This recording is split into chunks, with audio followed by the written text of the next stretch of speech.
আসসালামু আলাইকুম। হ্যালো দর্শক, welcome back to my channel. আশা করি সবাই অনেক ভালো আছেন। আবারও ফিরে এলাম নতুন আরও একটি রেসিপির সাথে।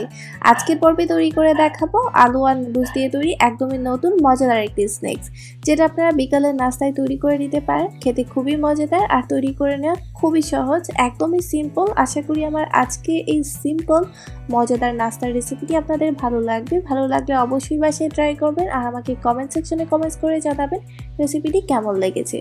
চলুন তাহলে দেখে নিই রেসিপিটির পুরো প্রস্তুত প্রণালী।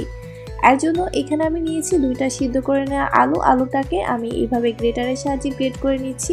এইভাবে গ্রেট করে নিলে কি হয়, এটা মিশাতে সুবিধা হয়। আপনারা চাইলে কিন্তু ম্যাশ করে নিতে পারেন আলুটা। আমি 2টা আলুই গ্রেটার দিয়ে গ্রেট করে নিয়েছি। এখন দিয়ে দিচ্ছি প্রায় 1.5 টেবিল চামচ পরিমাণ পেঁয়াজ কুচি, দিয়ে দিচ্ছি প্রায় 1/2 টেবিল চামচ পরিমাণ কাঁচামরিচ কুচি, 2 টেবিল চামচ পরিমাণ ধনিয়া পাতার কুচি, আর সাথে দিয়ে দিচ্ছি 1/4 চা চামচ পরিমাণ পাপরিকার গুঁড়া। আপনারা চাইলে এখানে লাল মরিচের গুঁড়াটাও দিতে পারেন। আর এখানে আমি একটা নুডলস নিয়েছি। এখন এই নুডলসটাকে আমি একটা বেলুনের সাহায্যে এইভাবে গুঁড়া করে নিব। এই যে এরকম ভাবে গুঁড়া করে নিতে হবে। এখন আমি এই গুঁড়া করে রাখা নুডলসটা একটা প্লেটের মধ্যে নিয়ে নিব।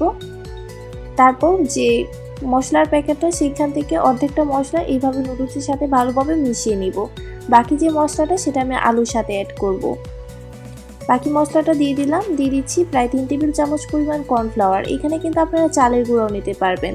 কর্নফ্লাওয়ারটা এখানে বাইন্ডিংয়ের কাজ করবে আর কর্নফ্লাওয়ারের কারণে কিন্তু এই নাস্তাটা মুচমুচে হবে। এখন ভালোভাবে মিশিয়ে নিব।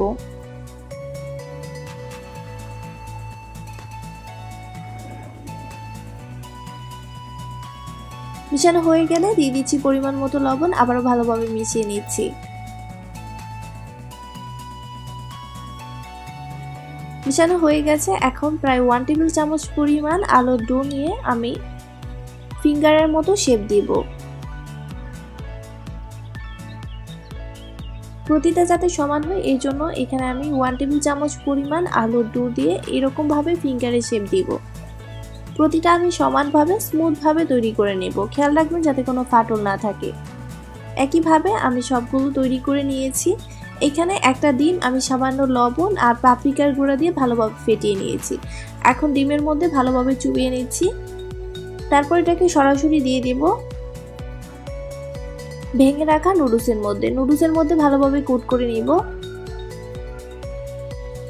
হালকা হাতে চেপে চেপে কোট করে নিতে হবে। এই যে দেখুন, এইভাবে কোট করে নিতে হবে। প্রতিটা আমি এরকম ভাবেই কোট করে নিব।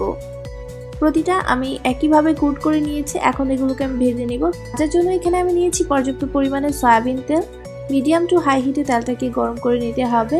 তেলটা যখন ভালোভাবে গরম হয়ে যাবে আমি একটা একটা দিয়ে দিব।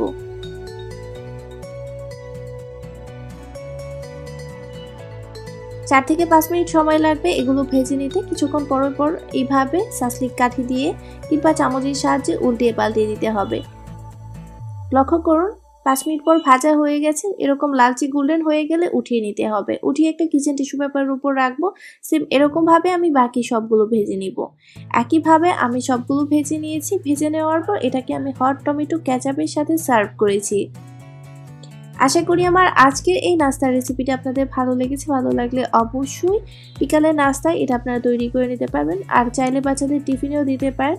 আজকের মতো এখানে বিদায় নিচ্ছি। সবাই অনেক ভালো থাকবেন, সুস্থ এবং সুন্দর থাকবেন। আল্লাহ হাফেজ।